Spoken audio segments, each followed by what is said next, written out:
Hey everybody, Buttonhole here. Welcome back to Open Fire Tactical. What I wanted to cover today was I've been working on my wife's AR9 millimeter, and this thing has gone under a transformation. Like, oh my goodness! So it used to be an A2, had the A2 carry handle. It was consistently shooting to the left, and it just started doing that. Not that long ago, a few months ago.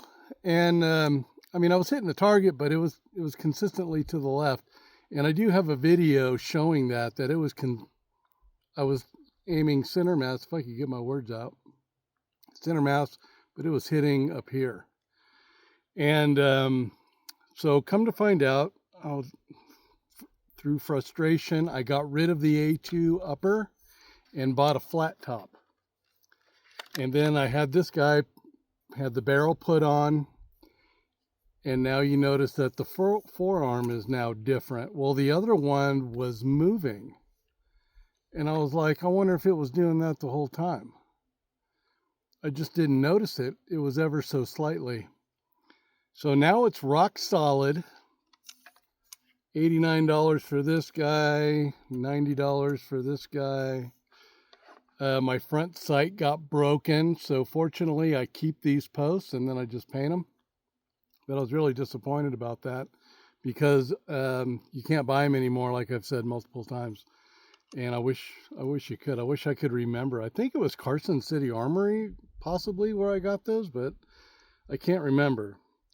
But anyway, this thing, it's completely different now. It's a CMMG lower with the binary trigger. You can see how straight the trigger is.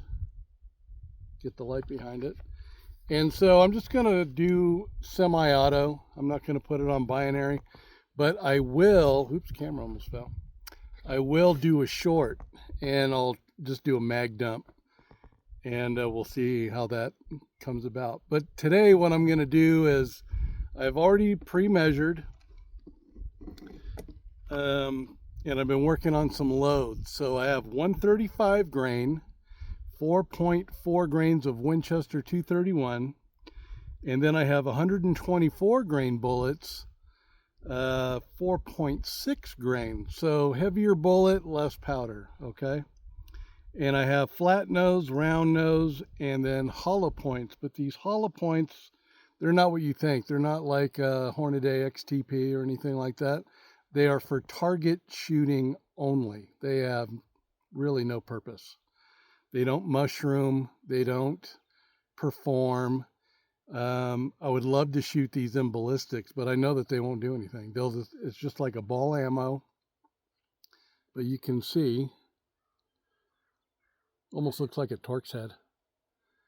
But yeah, they don't do anything. So if you were to use these for defensive purposes, it's target ammunition, so you're not going to get the performance that you think that you would get if you had a performing bullet of a hollow point nature, XTP Hornady, or Spear, Gold Dot. They all make bullets, and you can buy all those and reload them. So anyway, I'll just show you, oops, oh my gosh. Nothing ever goes right when I have the camera rolling. Let me turn around the view. And so these are the bullets. There's the hollow point, round nose, flat point, and then these guys here on the end are the 135 grain. Those 135s, they look just like these guys, but I can tell by looking at them. So these 135 RMR bullets in Idaho makes those, and man, they're a good performer. Again, it's a target bullet. I wouldn't use it for self-defense unless that's all you have, and then that's entirely up to you and your jurisdictions, whether your state requires you to defend yourself with hollow points, or in some states I know it's just factory ball ammunition. But looking down range, so that yellow, that's a yellow gong, and that's at 132 yards. I've already measured it. So what I'm going to do is I'm going to put this silhouetted target downrange. That's an IDPA target, and 132 yards. And I'm gonna do 3, reload 3, reload 3, or I could just load them up all in the magazine and keeping track of those. In fact, I think that's what I will do. I'll just load them all, and then I'll call them out what the performance is. But we'll go down at the end of 3, 6, 9, 12 shots, and then we'll see how well we did or did not do. And as long as I got 12 hits on that silhouette target, I'm going to call it good, because a 9mm carbine is by no means a precision accuracy weapon. It's just not.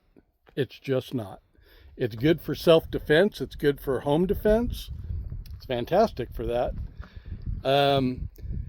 And so I don't believe, unless you live on a ranch, you're really not going to be shooting, at 150 yards with a 9mm carbine. But know that you could do it. Let's say you do live on a ranch and you're standing outside on your back deck and there's a coyote. Pow, I'd take a shot with a 9mm, absolutely, 100%. So anyway, let me get this thing set up, and then I'll head on downrange, and then we'll set up this camera or phone, whatever the thing is, and then hopefully it doesn't fall over. Stand by. All right, well, I'm back at the bench, and I forgot to show you, these are carbine only 9mm. These are factory, and they're made by Eagle. It says 9mm Luger, but carbine only, match grade.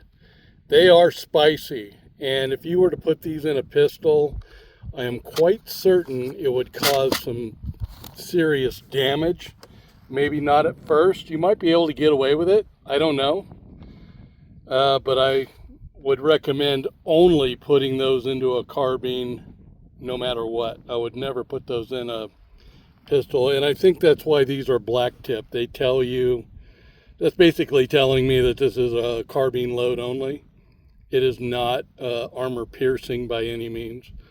So let me pause the video, and then we'll get started. I'll put those in, and those guys will be first. And the target is way down there, 132 yards. Measured it with my Leupold laser rangefinder. All right, I'll set up the camera, and then you'll just see me shooting. Stand by. All right. So the first 3 shots will be those black tip carbine only. Get this out of the way. Here we go.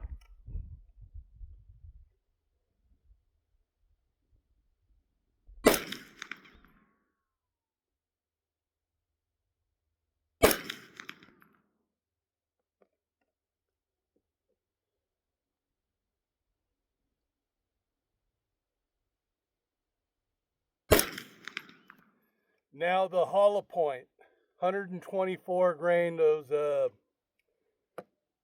Torx head looking funky things. Funky is what I said, not the other word. Funky. Here we go.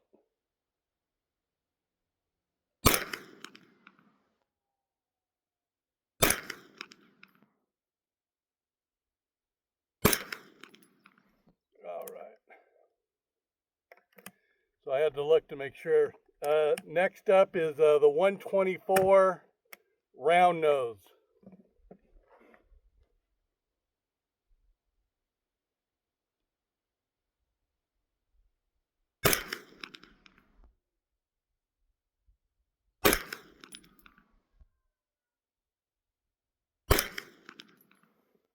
And then the flat point.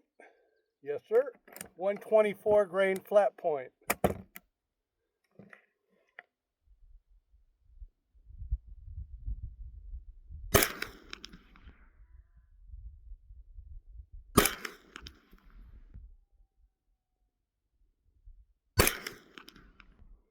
Now the 135 grain.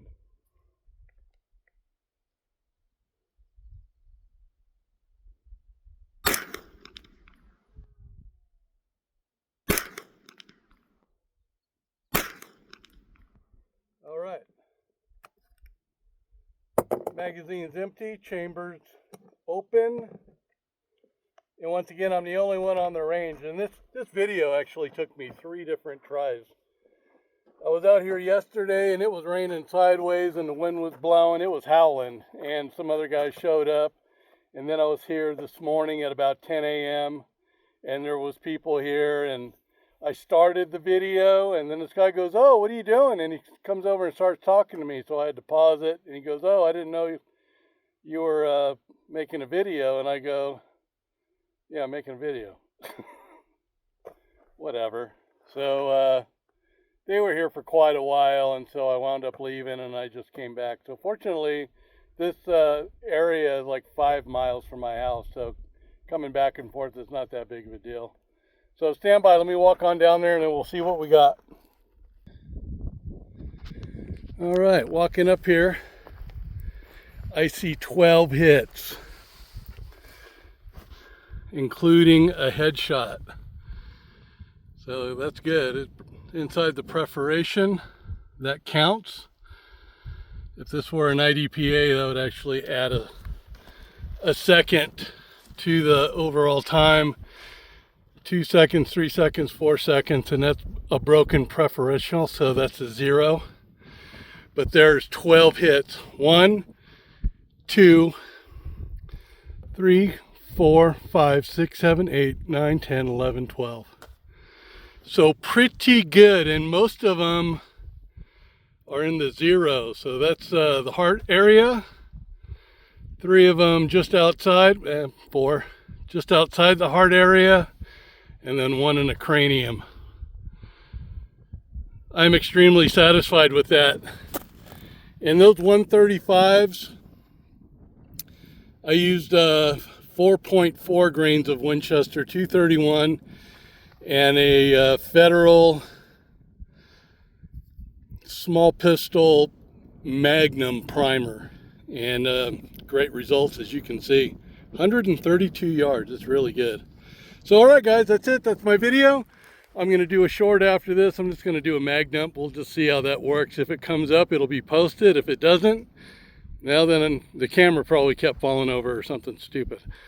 But anyway, thank you all again so very much for tuning in. I appreciate each and every one of you, really sincerely from the bottom of my heart. I'm gonna keep on doing this, as God willing, as long as He allows me to continue to come out here and put holes through cardboard and paper. So once again, thank you guys all for coming back to Open Fire Tactical. Buttonhole is out. Hey guys, one last thing before I go. I just wanted to throw this out there. Always refer to your reloading book data. Always. Don't listen to me. I'm just a guy out here doing it. This is what I do. And it's not for a living. This is a hobby. But I just want to stress, always, always, always refer to your hand loading book. Don't ever go outside. I don't listen to other people. I verify things. If I do listen to them, I take what they have told me, and then I will fact check it on a Hornaday book, RCBS, Lee Reloading. There's a slew of other ones, but those are the ones that I'm familiar with, and those are the ones that are most popular. Hodgdon Powder also has one. IMR also has loading data. These companies do extensive research on their loads. They'll post or publish velocities also, so you can expect that with whatever the advertised barrel length is. So I just want to put that out there. Thank you guys once again for tuning in. I appreciate you all so very much. It means so much to me that you guys come out here with me to the gun range. On my days off, basically, this is what I do. And put holes in paper and converse, but there's usually nobody here, just me and my dog Bro hanging out. He's my bro. That's why I named him Bro. He's a good boy. All right, you guys, thanks again. Take care.